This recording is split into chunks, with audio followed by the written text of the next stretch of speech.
prazer, meu nome é Letícia Hildebrand, eu sou graduanda do curso de Nutrição na Universidade Federal do Triângulo Mineiro e hoje eu vou trazer para vocês uma apresentação que eu realizei no grupo de estudos da LIC, que é o Laboratório de Interações Celulares, que é o lugar também que eu faço iniciação científica.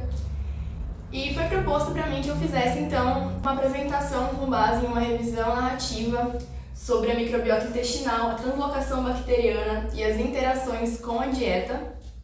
E calma que parece muito complexo, mas na real é um tema muito interessante. E eu tenho certeza que se você acha a modulação intestinal interessante, se você se preocupa com a sua saúde mental, esse vídeo vai ser muito interessante para você. Tirando o óculos agora, ficar mais bonitinha no vídeo.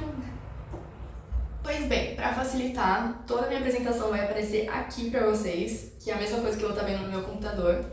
E juntos a gente vai construir esse conhecimento. Para colocar todo mundo na mesma página, é muito importante destacar que o artigo ele vai trabalhar em 3 bases, em 3 pilares, que vão se repetir ao longo de toda a minha apresentação. Esses pilares são as fisiopatologias envolvidas com o transtorno depressivo maior, que também vão estar diretamente relacionados aí com a disbiose intestinal, que mais pra frente a gente vai entender o que é também. A primeira fisiopatologia que a gente vai trabalhar são os processos imunoinflamatórios persistentes de baixo grau, que nada mais são do que um processo inflamatório no nosso corpo, porém subclínico. O que é isso?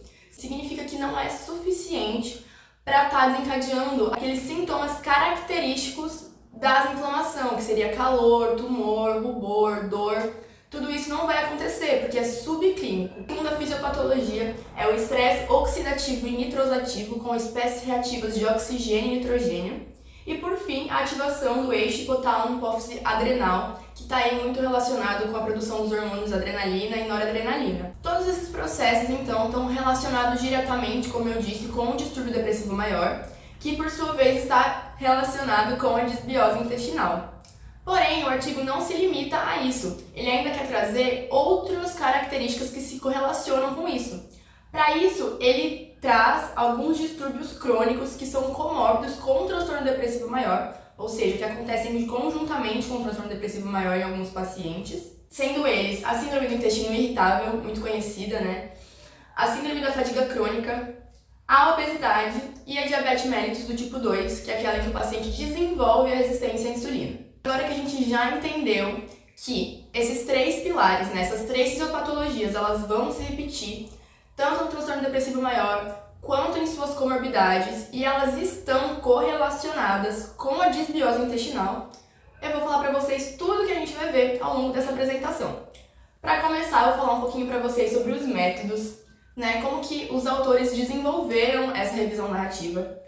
Em segundo plano, a gente vai conversar um pouquinho sobre a microbiota intestinal, vou apresentar para vocês quem ela é, como ela se relaciona conosco e com o ambiente. Depois, a gente vai falar sobre a inflamação derivada do intestino do transtorno depressivo maior. Por fim, a gente vai falar da disbiose intestinal e como isso leva à translocação bacteriana. E não se assustem com o nome, galera, eu sei que parece um pouquinho complicado, mas eu vou fazer o possível para deixar isso o mais compreensível possível para vocês. Por fim, a gente vai trazer as evidências dessas fisiopatologias na síndrome do intestino irritável, na síndrome da fadiga crônica e também na obesidade e no diabetes tipo 2. Sabendo de todos esses problemas, como isso acontece, como que a gente pode intervir, o que já se sabe, o que realmente ajuda e o que não ajuda, para a gente conseguir melhorar esses quadros. E conclusões, o que a gente aprendeu com esse vídeo. Vem comigo? Pois bem, começando pelos métodos, como eu disse para vocês, é uma revisão narrativa em que os autores utilizaram as bases de dados da PubMed e da Medline e as palavras-chave utilizadas foram essas que se seguem aqui no slide. Apresentando para vocês agora a nossa microbiota intestinal. Eu tenho a minha, você tem a sua. Embora elas tenham algumas semelhanças, elas também possuem inúmeras diferenças. Através dos estudos de metagenômica, metatranscriptômica, proteômica e metabolômica, que são aí linhas de estudo que trabalham principalmente com os metabólitos de bactérias, foi possível descobrir que já existem 100 trilhões de organismos vivendo em uma relação dinâmica e simbiótica com o hospedeiro, que somos nós. Ou seja, é uma reação aí de ganhos, tanto para nós, o hospedeiro, quanto para essas bactérias que vivem dentro da gente, desde que, é claro, isso esteja em equilíbrio. Além disso, mais de 3,3 milhões de genes são codificados com o auxílio aí dessa microbiota intestinal. Então os nossos genes também sofrem influência da microbiota que existe na gente. Como eu falei para vocês, cada pessoa é única e existem diversos fatores que vão influenciar na composição dessa microbiota intestinal. Entre esses fatores, a gente pode citar o tipo de parto. Então, se o seu parto foi normal ou se você teve um parto do tipo cesárea, isso vai interferir no tipo de microbiota que você desenvolve. O aleitamento, se foi um aleitamento exclusivo, né, o aleitamento materno exclusivo, ou se você recebeu fórmula infantil. Os hábitos de vida, incluindo atividade física e dieta. Quais alimentos você comia com mais frequência e se você pratica ou não atividade física. E por fim, o genótipo do hospedeiro. Então, os nossos genes também estão influenciados aí, né? É como algo aí que influencia na composição da sua microbiota. Trazendo um pouco para o meu lado, que é da nutrição. Em relação à dieta aqui, eu puxei inclusive algumas setinhas, a gente vai acompanhar. Já se sabe que dietas ricas em gorduras apresentaram uma diminuição de bacteroidetes e um aumento de firmicutes e proteobactérias.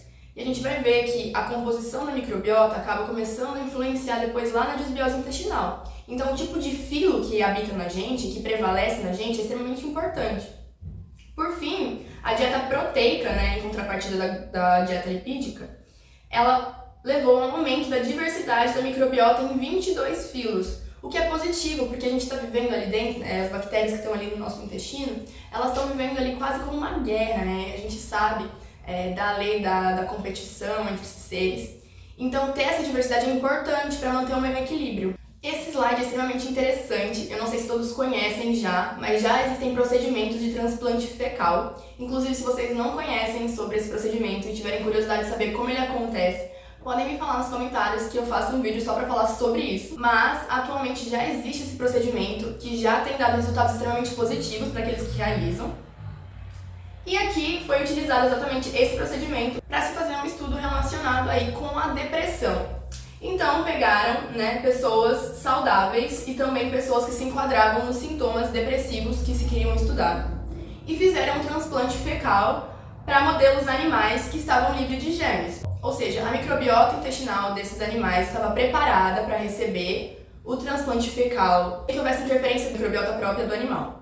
No princípio, já se sabia que as pessoas que tinham ali, né, os sintomas depressivos, elas apresentavam um maior aumento dos filos de firmicutes, aqui tinham bactérias e bacteroidetes. Lembra aquela lá que a gente conversou lá na dieta, que também estava relacionada à dieta rica em gorduras?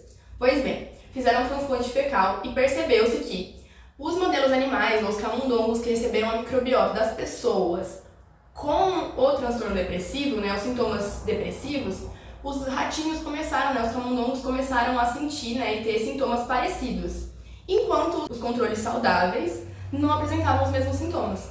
Explicaram isso da seguinte maneira: existiam distúrbios nos genes microbianos do hospedeiro que levaram a alterações nos de carboidratos e aminoácidos do ratinho. E daí isso acabou levando a essa alteração de humor desses animais. Agora eu vou explicar para vocês a fisiopatologia, como tudo isso acontece. Então, por que a microbiota está então relacionada com isso? Por que a microbiota pode ter esse poder de levar a sintomas depressivos? Tudo começa pela disbiose intestinal, que nada mais é do que um desequilíbrio entre as bactérias que seriam consideradas positivas para nós com as bactérias que não são tão positivas assim. Então acontece esse desequilíbrio, né? Não estão mais em simbiose, que é o que seria ideal. E aí, essa disbiose leva à translocação bacteriana, que nada mais é do que aquilo que a gente chama de intestino permeável. Esse intestino permeável, ele é comprovado pela presença de IgM e IgA, que são anticorpos, tá? Respondentes a lipopolissacarídeos, LPS, dentro dos nossos vasos sanguíneos e linfáticos. Calma, eu sei que pareceu extremamente complicado, mas de novo eu vou explicar para vocês. Vamos seguir que eu tenho certeza que vai ficar mais claro agora. Para começar, lá nas nossas células do nosso intestino, existem junções comunicantes que deixam as células bem juntinhas assim, desse jeito. Porém, quando existe uma disbiose intestinal, essas junções elas se fragilizam e sobra espaços entre elas. E aí as bactérias são capazes de passar por entre essas células. E daí, essas bactérias gram-negativas que estão passando por essas junções, elas chegam até os nossos vasos sanguíneos e linfáticos, onde existem células do nosso sistema imune, que são capazes de reconhecer essa partezinha da parede celular da bactéria, e aí isso causa uma ativação imune. A partir do momento que essa ativação imune ela acontece, vai começar a produzir citocinas pró-inflamatórias, além de espécies reativas de oxigênio e nitrogênio. Lê, o que é isso? O que são essas espécies reativas de oxigênio e nitrogênio? A gente escuta muito falar sobre os antioxidantes. Vamos fazer essa dieta aqui porque ela é antioxidante, vamos comer mais frutas e legumes porque eles são antioxidantes. Justamente, esses antioxidantes eles vão agir no equilíbrio dessas espécies reativas de oxigênio e nitrogênio, que são oxidantes, oxidativos para o nosso corpo. Esse slide aqui eu utilizei na apresentação, aí vou mostrar para vocês que é um processo complexo que começa aqui com a bactéria no LPS, ela se liga ao TLR, então a célula imune ela reconhece esse LPS, acontece todo esse processo intracelular que vai desencadear então na produção de citocinas pró-inflamatórias, que é um dos nossos pilares, lembra? Que é a inflamação subclínica. Então, essas citocinas elas vão colocar o nosso corpo em estado de inflamação sem que a gente sinta os sintomas característicos dessa inflamação, justamente por causa dessas citocinas pró-inflamatórias. Mas, Lê, por que essas citocinas levam aos sintomas depressivos? Até agora eu não entendi isso. Vamos entender agora. Para começar, a desbiose, como eu disse, leva essa resposta inflamatória de baixo grau com a presença dessas citocinas que vocês não precisam entender agora o nome, só entendam que esses nomezinhos, essas siglas, são citocinas pró-inflamatórias, tudo bem? Daí o que acontece? Essas citocinas, elas levam a uma desregulação do eixo hipotálamo-hipófise adrenal, que está, como eu disse, correlacionado com aquilo que a gente chama de hormônios noradrenérgicos, de adrenalina e noradrenalina. E isso vai causar um estresse oxidativo e nitrosativo. E isso vai acabar danificando os lipídios, proteínas e ácidos nucleicos das nossas células imunes. As nossas células, elas são compostas por diversas coisas, como por exemplo esses lipídios da parede celular, proteínas, ácidos nucleicos, e quando elas começam a sofrer essa oxidação dessas espécies reativas, elas acabam levando a aberrações, aqui em quadro, em células mediadoras da imunidade. Então essas células acabam tendo aí uma disfunção que acontece especialmente na mitocôndria. Quem passou pelo ensino médio sabe que a mitocôndria é ali o lugar de energia da nossa célula, extremamente importante para que qualquer célula do corpo, não só a do sistema imune, desempenhe as suas funções. E aí o que acontece? Esses efeitos nessas aberrações celulares levam a efeitos prejudiciais na jusante bioenergética, energia, mitocondrial, que é relevante para os transtornos de humor. Poxa vida, então todo esse processo acontece, vai levar a um problema ali justamente na nossa parte da jusante mitocondrial, que está relacionado a transtornos de humor. Esse menininho triste aqui, eu coloquei justamente para lembrar a gente que existe já estudos feitos que colocam, fazem administração aí de citocinas pró-inflamatórias, se eu não me engano, interferon, em pacientes que não tinham sintomas depressivos. Esses pacientes começam a desenvolver sintomas depressivos com a administração dessa citocina pró-inflamatória, o interferon. Então, assim, é uma relação muito direta que existe entre as citocinas pró-inflamatórias e esses sintomas. Então, a gente viu que um intestino não saudável leva a diversos problemas. Entretanto, o intestino saudável traz pra gente benefícios. Um deles, por exemplo, é a produção de mediadores neuroativos, como por exemplo a serotonina, que a gente sabe que é um hormônio do bem-estar, eu acho que é muito conhecido já por todos, a serotonina como um hormônio que nos causa bem-estar. Além disso, também temos a produção de ácidos graxos de cadeia curta, que estão extremamente relacionados com a nossa proteção intestinal. Eles criam como se fosse uma barreira que impede que essa translocação aconteça e que desencadeie todos esses sintomas. A gente vai ver que tanto a síndrome do intestino irritável quanto a síndrome da fadiga crônica, elas não têm aí uma fisiopatologia bem definida, porém já se correlaciona tanto esta quanto aquela com uma disfunção do eixo intestino-cérebro. Então, assim, é comprovado? Não. Tem certeza que é isso que acontece? Não, mas tudo indica que muitas coisas estão sendo levadas a entender isso está correlacionado, né? Além disso, outra coisa muito interessante para se falar sobre a síndrome do intestino irritável é que os pacientes que têm essa doença, eles têm maior dificuldade de responder aos tratamentos alopáticos feitos para pessoas com depressão. Mas aqui a gente pode ver, eu não vou explicar para vocês a fundo tudo isso, mas basicamente a gente tem aqui evidências que essa translocação bacteriana acontece pelos níveis periféricos. Quando fala níveis periféricos, é os níveis sanguíneos, tá?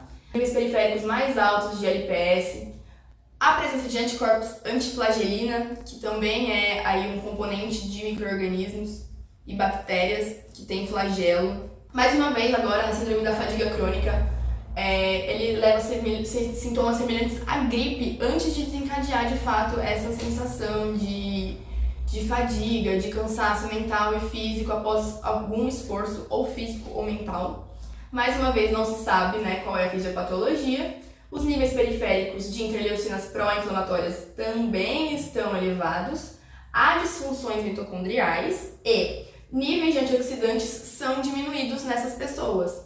O que isso significa? Que se está produzindo mais oxidantes, né, espécie ativa de oxigênio e nitrogênio, e não tem antioxidante suficiente ali para equilibrar isso, a gente vai ter um problema, que é aquela toda fisiopatologia que eu trouxe para vocês. Para finalizar agora a parte de evidências dentro dessas comorbidades relacionadas ao transtorno depressivo maior, a gente vai falar sobre obesidade e diabetes do tipo 2. Em primeira instância, elas se unem principalmente por uma disfunção do humor e do metabolismo, que acontece em ambos. Mais uma vez, também tem ativação imune e aberrações na função do eixo hipotálamo, hipófise adrenal. Eu falei pra vocês que ia repetir muito esses 3 pilares, por isso que eu expliquei eles lá no começo. Tem ainda que pessoas com diabetes tipo 2 têm os níveis de vitamina E e C reduzidos, que são aí 2 fontes de vitaminas exógenas extremamente relacionadas à ação antioxidante do nosso corpo. Quando eu falo exógenas, são as fontes de vitaminas que a gente ingere, tudo bem? E na obesidade, a capacidade antioxidante geral é reduzida, não especificando necessariamente essas 2, porém, provavelmente essas 2 também estão incluídas. Mais uma vez foi feito um estudo, dessa vez, né, um estudo de coorte com gêmeas discordantes para a obesidade. E de novo foi feito esse procedimento do transplante fecal em camundongos. Porém, esse estudo trouxe um a mais, que foi a influência do ambiente. Vamos olhar aqui para esse ratinho que está com o asterístico azul, tudo bem? Foi feito então o transplante fecal da gêmea discordante para a obesidade. Só que dessa vez pegaram esse camundongo e colocaram ele, né, inseriram ele num grupo de camundongos com a microbiota magra. E nesse caso, em que esse ratinho foi inserido neste grupo, não ocorreu o aumento da corpo total e nem da massa gorda. Esse ratinho se manteve parecido com o restante do grupo. Estar inserido num grupo é um fator de prevenção de obesidade pela provável invasão de membros do filo Bacteroidetes do grupo para o outro camundongo. Mas a gente vai falar agora da parte que interessa para nós, né? As intervenções clínicas. O que nós, nutricionistas e outros profissionais da saúde, podemos fazer para impedir que toda essa fisiopatologia aconteça, ou que a gente consiga pelo menos então melhorar a situação desses pacientes. Para começar, a gente vai falar sobre o uso de probióticos, que nada mais são do que micro-organismos que são ministrados em quantidades suficientes para conseguir passar pela nossa barreira do estômago, né? Que a gente tem esses ácidos estomacais justamente para proteger a gente de que micro-organismos que não sejam bons para nós sejam levados adiante, né? Porém, os probióticos são extremamente interessantes de que passem por essa barreira e cheguem no nosso intestino para que eles consigam colonizar lá. Porque assim que eles chegarem lá, eles vão conseguir conferir benefícios para a saúde do hospedeiro que somos nós. Esse slide é muito interessante porque, como eu disse, é uma revisão narrativa, então os autores eles pegaram, né, diferentes estudos e compilaram num lugar só. Dentro desses estudos, foi ministrado esse grupo de probióticos para indivíduos saudáveis e foi possível perceber que eles tiveram uma redução do humor triste com o passar do tempo. Em pessoas com síndrome da fadiga crônica, foi ministrado a cepa L-casein-shirota, a famosa cepa do Yakult, mas talvez não pelo Yakult, não sei exatamente como foi ministrado. Mas nas pessoas que tinham essa síndrome da fadiga crônica, eles puderam ver melhorias significativas nos sintomas de ansiedade, muito provavelmente pela manutenção dessa barreira intestinal. E por fim, foi ministrado ainda probióticos para pacientes obesos e que também tinham diabetes mellitus do tipo 2. Esse tratamento foi feito com diferentes cepas de probióticos. E dentro dessas pessoas, o que aconteceu de benefício foi que houve uma redução dos marcadores inflamatórios, que nada mais são do que as interleucinas inflamatórias, pró-inflamatórias, e também, por exemplo, o PCR, que é uma proteína de fase aguda. E para essas pessoas isso é interessante porque acaba dando uma melhoria geral no quadro, né? Eles reduzem fatores de risco cardiovascular, colesterol total, né? O colesterol ruim, que é o LDL, e até, em alguns casos, diminuição da circunferência da cintura. O que não tem a ver apenas com estética, tá, pessoal? Na nutrição a gente aprende que a circunferência da cintura está também relacionada a risco cardiovascular. Agora, os pré-bióticos. Os pré-bióticos são os alimentos dos probióticos. É aquilo que os micro-organismos do nosso intestino usam como substrato para sobreviverem, para se alimentarem. E eles conseguem ser utilizados por esses micro-organismos porque eles fogem à absorção do hospedeiro. Então, eles fogem à nossa digestão e são utilizados, então, por essas bactérias. Entretanto, nenhum estudo comprovou que o uso desses pré-bióticos estava relacionado a algum tipo de melhoria nesses quadros. Lê, significa que não vale a pena comer esse tipo de alimento? Não, muito pelo contrário. É extremamente importante que a gente coma, porque eles servem de substrato para as bactérias que a gente quer que se mantenham lá dentro. Porém, diretamente, não se pode associar ele com nenhuma melhoria dos nossos sintomas de humor, ansiedade, depressão. Mas eu falo para vocês que existem inúmeros benefícios indiretos, não só relacionados ao microbiota intestinal, então incluam sim mais fibras, mais alimentos pré-bióticos na alimentação de vocês. Falando um pouquinho agora sobre o potencial da dieta para beneficiar a permeabilidade intestinal e os estados dessas doenças. Já se sabe que a dieta está relacionada sim à nossa função imunológica, à presença ou não de inflamação sistêmica e, por fim, também a nossa capacidade antioxidante. Aquilo que a gente fala que essa alimentação é antioxidante, não sei o que tem. Existem muitas ressalvas em relação a isso, mas existe sim uma correlação que a gente pode trazer em relação à nossa alimentação. Como eu já tinha dito a vocês, as dietas ricas em gordura, elas induzem a permeabilidade intestinal, principalmente gorduras que não são boas para o nosso organismo. E também se sabe que a dieta, eu também já citei isso lá atrás, está relacionada com a nossa modulação intestinal, tanto a dieta de curto quanto a de longo prazo. Então é o seguinte, se você começar a mudar a sua alimentação agora, ali no prazo de 2 semanas mais ou menos, já vai começar a ver alterações na sua microbiota intestinal. No entanto, quando a gente fala de enterótipos específicos, isso está relacionado à sua dieta de longo prazo. Então não acho que você vai mudar os enterótipos ali da sua microbiota, dando a sua alimentação agora e ainda sem administração de probióticos. Esses enterótipos eles já foram construídos ao longo da sua vida. Porém, a sua alimentação pode beneficiar mais um grupo ali dentro do que outro, isso ser positivo para você. Tudo bem? Chegamos ao final dessa apresentação. Você me aguentou até esse momento, me escutou falar e achou isso interessante. Eu gostaria de dizer para vocês, para encerrar, que embora esse assunto seja muito interessante, existem muitas ressalvas a serem feitas. Esse é uma linha de estudo ainda muito recente dentro do universo científico. Sabe-se aí que, embora a gente saiba que a composição da microbiota tenha relação com isso, muitas vezes esses estudos discordam entre si. Então, por exemplo, eu vou dar um exemplo meio prático. Eu sou uma pessoa que tem depressão e você é uma pessoa saudável. Já se sabe que as nossas microbiotas intestinais possuem diferenças, beleza? Isso quer dizer que, provavelmente, a minha microbiota tem aí fatores que influenciam mais nos meus sintomas depressivos. Porém, quando eu pego uma outra pessoa que também tem depressão, a minha microbiota e a dela também possuem muitas diferenças. E é preciso mais estudos para entender quais são as semelhanças entre os dois, para poder associar esses enterótipos bacterianos com a doença específica e aí sim poder tomar atitudes mais certeiras em cima do tratamento dessas doenças. São muitas variáveis, São variáveis externas, desde a nossa criação, do nosso nascimento, dos nossos genes. A depressão ela não está associada unicamente, jamais, à microbiota intestinal. Existem fatores genéticos, existe pressão social, fatos que podem desencadear, traumas ali, eventos da sua vida que podem desencadear essa depressão. Então tudo isso está muito associado também. Então a gente não pode nunca associar unicamente a um fator exclusivo de encadeamento dessas doenças, tudo bem? Porém, também, a partir desses estudos, já se sabe da relação estreita entre a nossa saúde intestinal e essas comorbidades. Então, sabendo disso, não tem por que a gente já não começar a tomar atitudes agora para trazer nosso intestino de uma maneira mais saudável, para prevenção, talvez, de um futuro distúrbio que a gente pudesse ter. E também porque a nossa saúde intestinal ela não está apenas relacionada à nossa depressão, ela está relacionada à nossa saúde num contexto geral. O nosso intestino é extremamente importante para a absorção de nutrientes, para a formação de vitaminas que acontecem especificamente ali. Então tudo isso tem que ser levado em consideração. No mais, eu gostaria demais de agradecer você que me assistiu até agora. Peço que, por favor, você deixe o seu like aqui embaixo, comente as suas dúvidas, eu estou 100% à disposição de tirar suas dúvidas.